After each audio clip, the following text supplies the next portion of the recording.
Recently, I came across an interesting article by Nielsen about how he uses the spaced repetition system for learning anything.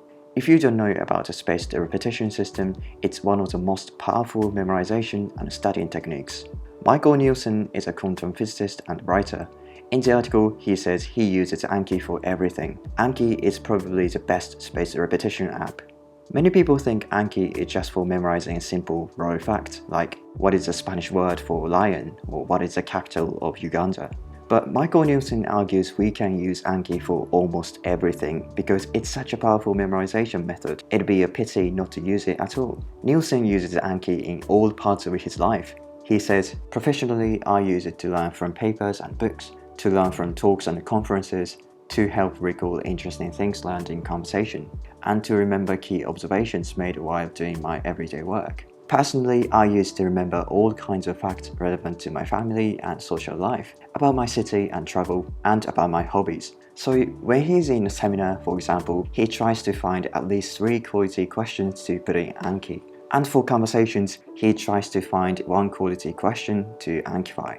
When he goes to an event or place, he usually makes 3 to 5 questions to put in Anki. For instance, after going to a restaurant, he sometimes makes Anki cards so he can remember the experience. And when he's reading a book, he often Ankifies in real time as he reads. So if he comes across interesting things he wants to remember in a book, he just puts it in Anki. But making questions as you read takes so much time, so you have to be very selective of which questions you actually put in Anki. So Anki, or the spaced repetition system, is not just for memorizing boring raw facts. We should use it for anything that we want to remember. He says, what you Ankify is not a trivial choice. Ankify things that serve your long-term goals. In some measure, we become what we remember, so we must be careful what we remember. So how do we Ankify things we want to remember? Well, Nielsen mentioned a few rules he follows when he uses Anki. First rule is that you shouldn't use other people's cards or decks, because making Anki cards is an act of understanding itself. Trying to figure out good questions to ask and good answers is part of what it means to understand the new material. Therefore, using someone else's cards is to skip this important step of understanding. So don't use shared decks. Secondly, you should make most Anki questions and answers as atomic as possible. That means both questions and answers should contain just one idea. For instance, Nielsen gives an example. When he was learning the Unix command, he entered the question, how to create a soft link from link name to file name.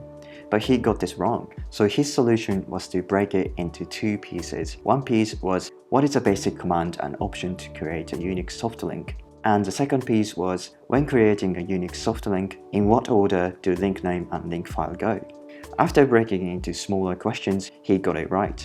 But this doesn't mean you should discard the original question. It still helps you build up from simple atomic facts to more complex ideas. Thirdly, we should use one big deck instead of using multiple subdecks. For example, Nielsen has only one deck in his Anki. One moment he gets a question like what temperature should chicken be cooked to, and then the next moment he gets a question about JavaScript API. Having mixed questions in one deck helps you find connections among pieces of information and apply your knowledge in unusual contexts. Finally, we should avoid orphan questions, that is, questions that are largely disconnected from everything else in your memory.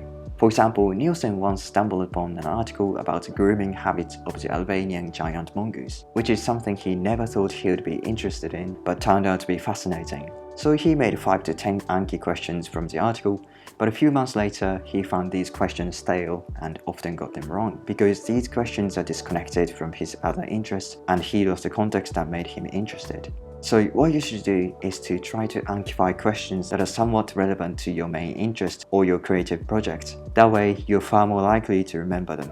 But if you had to create such orphan questions, try to avoid single questions. So if you're reading an article on a new subject and learn a new idea, don't put it in one question. Rather, you should try to make 2, 3, or even more questions from the article, because this helps you connect new information to the rest of your memory. In the next video, I want to show you how I implement this system in Rome research, so stay tuned. Anyways, thanks for watching, have a great day, bye!